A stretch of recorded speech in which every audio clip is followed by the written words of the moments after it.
How does a man go from founding one of the most widely installed antivirus programs in the world to living in the jungle surrounded by armed guards, accused of murder, and claiming the CIA is after him? John McAfee, the man behind the antivirus software that's still installed on over 500 million devices today, wasn't just a tech innovator. He was a digital outlaw, a presidential candidate, and a fugitive with a wild and conspiratorial end. This is the true and crazy story of John McAfee. This video discusses allegations, theories, and public speculation. Viewer discretion is advised. John McAfee was born in Gloucestershire, England in 1945, but was raised in Virginia, USA. His father was abusive and an alcoholic who died by suicide when John was just 15. But according to a ghostwriter who spent time with McAfee later in life, there were hints that John may have had a role in his father's death. One chilling moment, McAfee reportedly said, "My father broke my arms and abused me to the point that it was intolerable, and abused my mother until the point that I did something about it." That line left the ghostwriter convinced McAfee may have made it look like a suicide. McAfee described himself as constantly on edge, always trying to stay ahead of the chaos. In the 60s, he graduated from Roanoke College with a mathematics degree, supported himself by selling magazines door to door, and eventually worked at some of the biggest tech companies in the US. He was a programmer for NASA during the Apollo missions, then bounced between places like Xerox, Univac, and CSC. His real break came at Lockheed in the 1980s. That's where he encountered one of the first computer viruses, Brain. It was spreading through floppy disks, and no one knew how to stop it. McAfee saw an opportunity and created a software to detect and remove viruses.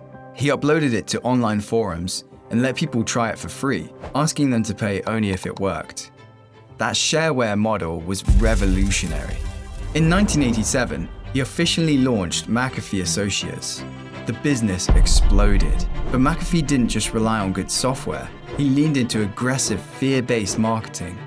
In 1992, he warned that the Michelangelo virus could infect up to 5 million computers. I see infections of small companies where every computer has become infected, and the company is near collapse from financial loss. A wild exaggeration, but the media ran with it. The dreaded Michelangelo virus is set to attack our computers.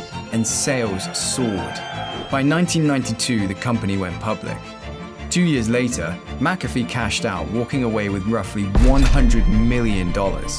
He'd built a cybersecurity empire and became one of Silicon Valley's most eccentric millionaires. But he didn't stop there.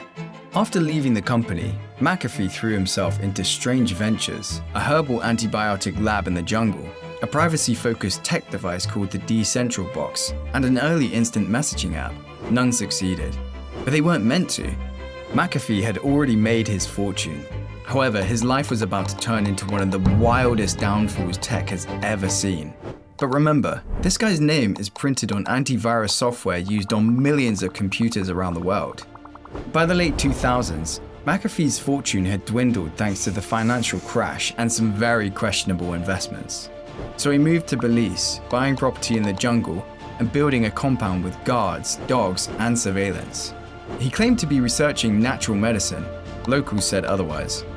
McAfee donated to the police, gave them boats and guns, and reportedly ran surveillance on government officials using keyloggers and wiretaps. He even claimed to have private information on a renowned criminal organization, which won't be named, saying he had all the data and that they were trying to kill him because of it. He lived with a group of young women, many of whom were involved in his so-called research. The scene was described as chaotic, paranoid, and increasingly violent. At his beachfront estate in Belize, his neighbour Gregory Fall became a key source of tension. McAfee had around 10 dogs that roamed the beach just a few hundred yards down from Fall's home. Fall kept a parrot that was always perched on his shoulder, and he was worried that the dogs might attack it. Officials say their barking and aggressive behavior was a frequent source of friction between McAfee and his neighbor Greg Fall. The situation escalated until someone poisoned several of McAfee's dogs. He was furious, and it was reported that in response to the situation, McAfee shot into the air, shouting a death threat. Days later, Fall was found dead. Inside that home, Gregory Farr, the 52-year-old Florida native, was shot once to the back of his head. McAfee was named a person of interest, but instead of cooperating, he fled. Vice journalists joined him during this escape and began documenting his journey to Guatemala. They had no clear plan, just to film the chaos. When Vice posted a photo of McAfee for a blog update, they left the GPS metadata in the image. It gave away his exact location, prompting authorities to move in. Cornered, McAfee faked a heart attack. John McAfee seen here in the back of an ambulance after a suspected heart attack. That bought him some time and ultimately spared him from being deported back to Belize. He was instead sent to the United States. From then on, McAfee leaned into his image as a rogue outlaw. Back in the US, McAfee reinvented himself again. He ran for president in 2016 and 2020 as a libertarian, claiming the government was corrupt, taxes were theft, and surveillance was out of control.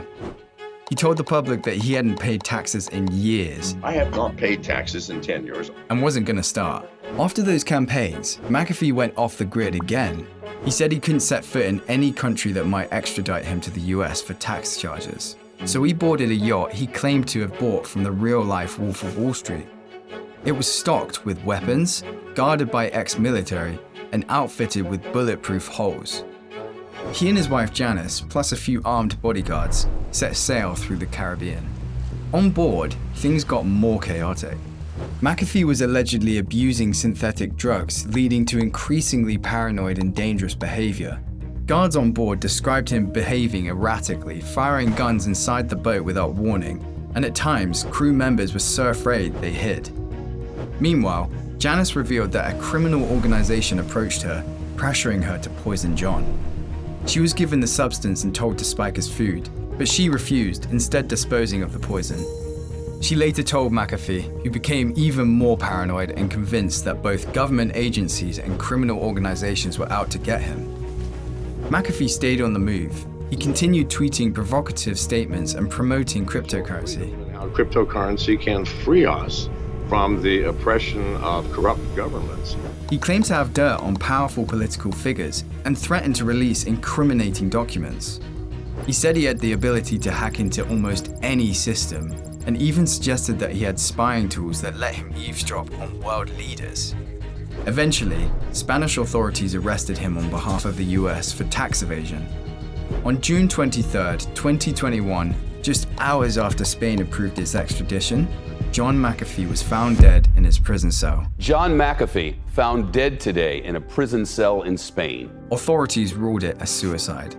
But McAfee had publicly hinted that if he were found dead, it wouldn't be by his own hand, going so far as to tattoo the word "whacked" on his body. However, an ex-girlfriend from Belize claimed she received a call after his reported death. The caller said, "It's me, John. I paid off people to pretend that I'm dead, but I'm not dead. There are only 3 persons in this world that know that I'm still alive." John McAfee went from antivirus genius to suspected murderer. His story is like a movie, but how did it really end? Do you think he's still alive? Let me know what you think in the comments below. Thanks for watching, guys. In this video, I used a number of sources which you'll find a link to in the description below. In preparation for the video, I watched the Netflix documentary Running with the Devil, The Wild World of John McAfee, which I highly recommend watching if you want to learn more about his life. Thanks again for sticking with me until the end, and I'll see you in the next one.